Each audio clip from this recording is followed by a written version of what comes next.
Magandang gabi kapatid kaibigan, linggo na naman po ng gabi. Kaya ako po ay naritong muli upang magbahagi muli ng salita ng Diyos sa gabing ito. Ang topic ko po sa gabing ito ay pinamagatan kong may langit ba talaga o walang impyerno.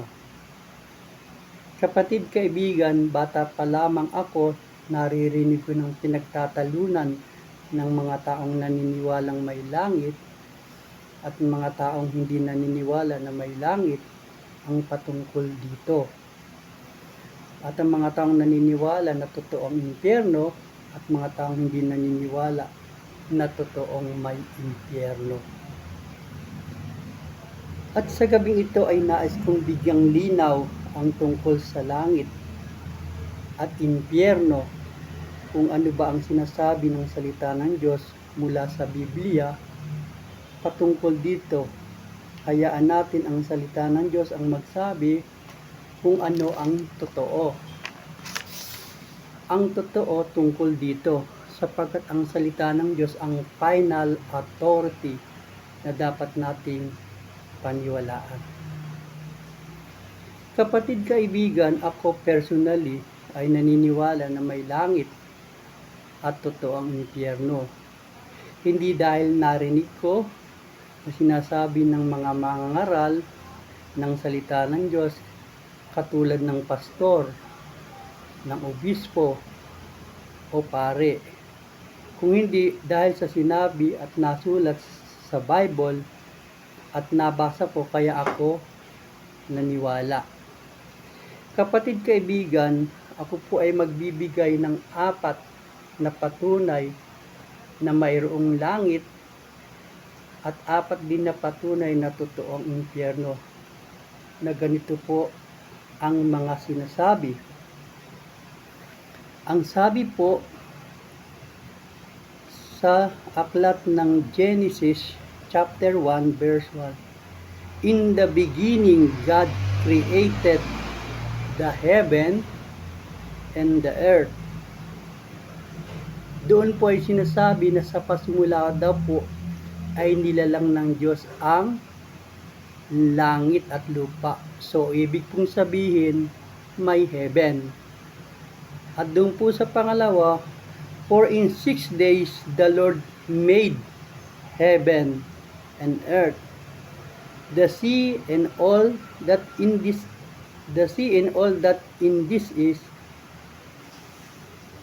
is rested in the 7th day." Yan po ay matatagpuan naman sa Exodus chapter 20 verse 11. He made heaven, so may langit po. At ang pangatlo po ay natala naman sa Psalms 115:15. "And ye are blessed of the Lord which made heaven and earth." Pinagpala daw po ng Diyos ang pagkalika na mayroong langit at lupa. At ang panghuli po ay matatagpuan ng pagpapatunay na may langit ay sa aklat po ng Gawa chapter 7 verse 49, na kung saan ito po ang sinasabi, "Heaven is my throne, and earth is my footstool. What house will ye build me, says the Lord." Ang langit daw po ay kanyang trono, at ang lupa ay tuntungan ng kanyang paa. So, diyan po sa 4 na ibinigay kong batayan, nagpapatunay na totoo pong may langit. Hindi po yan sabi-sabi, hindi po sinabi ni pastor, hindi po sinabi ni obispo, hindi po sinabi ng pare. Yan po ay natala sa Bible na totoong may langit. Dadako naman po tayo doon po patungkol naman sa impyerno. At ito naman po ang 4 na katibayan na natala sa Biblia na ang impyerno ay totoo. Doon po sa aklat ng Mateo 16 15:18 na ganito po ang sinasabi, "And I say also unto thee, that thou art Peter, and upon this rock I will build my church, and the gates of hell shall not prevail against it." O yan po ay malinaw na pagpapatunay na mayroong hell. Ang sabi po kay Pedro, at ikaw ay Pedro, itatayo kong aking iglesia, at ang pintuan ng impyerno'y hindi siya magtatagumpay. Yan po ay natala sa Mateo 16:18 na nagpapatunay na totoong may impyerno. At ang pangalawa po naman ay matatagpuan din sa Mateo 18:9 at matatagpuan din po sa Marcos 9:47 na ganito man po ang sinasabi, "And if thy eyes open thee, pluck it out and cast in from thee. It is better for thee to enter into the life with one eye, rather than having two eyes to cast into hell." O, di po ba? Mas mainam daw pong pumasok sa langit na ang isang mata kaysa may dalawang mata na itatapon sa impyerno. Meron pong impyerno. Din po ang sabi sa Mateo 18 na itatapon sa impyerno. At ang pangatlo pong batayan ay matatagpuan naman sa Lucas chapter 16 verse 23. At ganito po ang sinasabi, "And in hell he lift up his eyes, being in torment, and set the Abraham afar off, and Lazarus in his bosom, in hell." And in hell daw po, nakita po ni ang pagdurusa po, nakita po ni Lazaro ang pagdurusa nung pong mayaman. At ang pangatlo po, ang pang-apat po ay matatagpuan po sa Revelation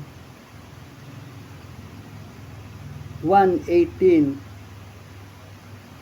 na ganito po ang sinasabi, "I am that liveth and was dead, and behold, I am alive forevermore. Amen. And have the key of hell and of the death." O, siya daw po ang may hawak ng susi of hell and the death. Yan po ay sinabi sa Revelation 1:18. At ang isa pa po ay sa Revelation 20, chapter 20, verse 14. "And the death and hell were cast into the lake of fire. This is the second death." So, yan po ay hindi sinabi ni pastor, hindi sinabi ni obispo, hindi sinabi ng pare. Hindi po yan nanggaling sa mga hearsay. Hindi po yan nanggaling sa mga sabi-sabi. Yan po ay natala sa kasulatan. Doon po sa mga talatang binanggit ko. Yan po, kapatid kaibigan, ay nasa sa inyo na po kung maniniwala ka o hindi. Pero ang hindi mo paniniwala ay hindi makapagpapabago ng katotohanang mayroong langit at impyerno. Ngayon, ang paniniwala ay nasa sayo kung maniniwala ka. Ako ay concern lamang sa iyo, kapatid kaibigan, upang ipaalam ko na may langit at impyerno. Alam mo, kapatid kaibigan, kung hindi ka maniniwala, hindi naman mababawasan ang pagka-Diyos ng Diyos. Mananatili siyang Diyos kung hindi ka maniniwala. Manapay ang kawalan ito ay sayo. Na pagdating ng araw at hindi ka naniwala at ikaw ay kinuha ng Panginoon at may impyerno at hindi ka naniwala, ang balik nito ay sayo. Ako naman ay nagmamalasakit lang At hindi naman ako nagsabi sa ganang aking sarili at sa ganang aking sariling opinyon, kung hindi ang ibinahagi ko ay galing lamang sa banal na kasulatan na mayroong langit at totoo ang impyerno. Kaya sa gabi ito, iniiwanan ko sa iyo, kapatid kaibigan, ang pagpapasya kung maniniwala ka o hindi na totoo ang langit at totoo ang impyerno. Hayaan mong manalangin tayo sa gabing ito na ipaunawa sa atin ng banal na Espiritu ang totoo na may langit at impyerno. Tayo po ay manalangin. Ama, idinadalangin ko po sa iyo ang mga taong nakinig, ang mga taong nanood ng pagtatalakay sa gabing ito ng pagbubulay-bulay ng iyong salita na kung saan pinatunayan mo sa kasulatan na totoo ang langit at totoo ang impyerno.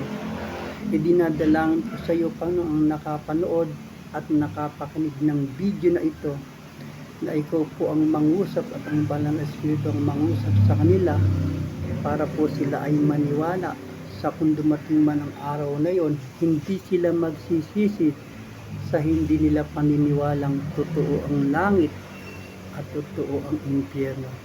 Hinihingi ko pong buksan mo ang kaunawaan at ang unawa nila at ang kaisipan nila na magpapaunawa, na maniniwalang ang salita mo ay totoo at hindi po ito babalik sa iyo ng walang kabuuan. Hinihingi po namin ito sa pangalan ng iyong anak na si Jesus, na aming Panginoon at Tagapagligtas. Amen. Salamat kapatid kaibigan sa maikling oras na tinalakay natin sa gabing ito, na kung na pinagmagatan kong totoo bang may langit ba talaga o totoo ang impyerno. Tinalakay natin ang mga pagpapatunay na totoo ang langit, mayroong langit at totoo ang impyerno. Sa kalooban ng Panginoon, sa susunod na linggo ay mag-a-upload muli ako ng panibagong video at tatalakay muli tayo ng panibagong topic sa susunod na linggo. Pagpalain tayo ng Panginoon sa gabing ito at ingatan tayo. Amen.